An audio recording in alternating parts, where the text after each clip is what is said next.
Guys, meron tayong nire-repair na inverter 2 doors refrigerator. So nagisira nito, nasira yung blower. And then chinek ko, meron namang supply sa taas. Sira talaga yung blower. So napalitan na yung blower. Pero ang nangyari ay nare-reverse yung yung switching. So sa halip na kapag press yung door switch, dapat yung fan motor or yung blower sa taas sa freezer gagana, no? So nangyayari sa kanya, gumagalaw lang siya mahinang mahina. Tapos pagka bukas yung pinto sa ilalim, bukas yung ilaw, at saka siya gagana. So hindi dapat ganoon, dapat magkasalungat yung ilaw at saka yung blower. Pag nag-off yung ilaw, mag-on yung blower. Pag nag-on yung ilaw, mag-off yung blower. So hindi stable yung supply niya, although may supply na 12 volts.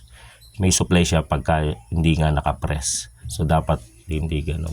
So ngayon, gagawin natin ang paraan. Instead na palitan natin yung board, so hanapin natin yung supply papunta sa blower, which is itong tatlong to, black, violet at saka yung red, So syempre para hindi maka-apekto sa communication, kinat natin yung violet. So ngayon yung blower niya is red and black na lang.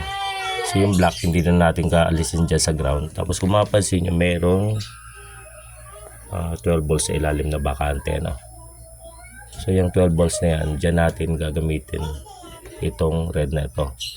So meaning yung fan or yung blower ay dyan natin itatap yung positive at negative. So sa 12 volts sa ilalim, tapos yung ground hindi nababaguhin, So syempre ito ay lang to, minaypas natin, hindi naman makaka-apekto sa unit, pero kaysa naman board na mismo yung papalitan, which is function na naman lahat, yun na lang gagawin natin, So hindi na natin papadaanin doon sa original na line niya, kundi mangyayari marerekta yung blower. Pero wala namang problema yan, kasi yung blower naman is naman yan, hindi naman yan basta-basta masisira, basta pang-rep lang talaga.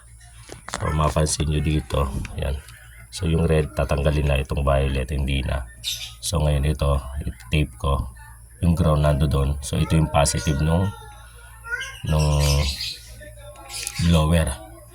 So itong ating itatap doon or i-connect doon. So syempre i-fix natin ito, temporary lang. So make sure po na pag gumagawa tayo ng ganito is tama po yung ating nasa sa isip, Huwag po tayo magta-try kung hindi natin kaya, kasi ito po ay hindi basta-bastang gawain, kasi pwede natin masira yung unit. So yan, kung mapansin nyo, wala na yung red at violet dito sa loob. Mapansin mo, yun na, magana na yung fan, So yun, palang yellow, so hindi siya for system reprocess. And then sa baba, kanina pag prenes mo, mamamatay yung blower. So ngayon ilaw lang namatay kasi nga hindi na dyan nakasama yung connection ng fan. Okay, so ganyan lang po. Kaysa bumili ng mahal na board ang customer, may paraan pa, bakante naman yung 12 volts na yan, so walang mawawala. Okay, so bis na yan.